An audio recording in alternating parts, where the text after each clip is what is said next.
ভক্তর সঙ্গে যদি ভগবানের ভক্তিতে যদি মিল না থাকে, ভগবানকে কি পাওয়া যাবে? কোনোদিন পাওয়া যাবে না। কি গো বাবা, গৌর সুন্দর কিন্তু এমন ভাবে সকল ভক্তদের কৃপা করে, এমন তথ্য অনেক গ্রন্থতেই আছে। তাহলে এই কৃষ্ণ নাম হরি নাম করতে হবে।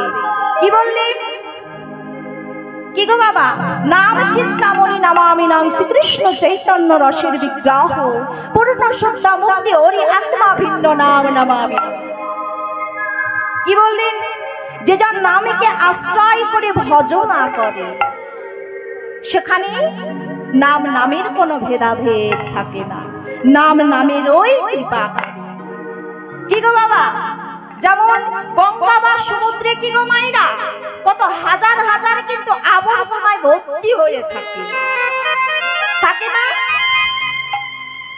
তবুও সেই জল কিন্তু আমার গৌর গোবিন্দের সেবায় লাগে, লাগে না? পবিত্র। তদ্রূপ আমাদের হৃদয় মাঝে হাজার হাজার আবর্জনায় ভর্তি হয়ে আছে। এই আবর্জনা দূর করতে হলে কি করতে হবে? একমাত্র হরিনাম অমৃত রস পান করতে হবে, তাহলে আমরা গৌর চরণে আশ্রিত হব। নিতাই গৌর হরি বল, হরি বল, হরি বল। কৃষ্ণ নাম করতে হবে, হরি নাম করতে হবে। তাহলে গৌর সুন্দর তো খুব সুন্দর ভাবে নাম করেছে। আমাদেরকে ভগবানকে সময় দিতে হবে, কৃষ্ণ কথা বলতে হবে, হরি কথা বলতে হবে, সময় থাকতে ভগবানের ভজন সাধন করতে হবে।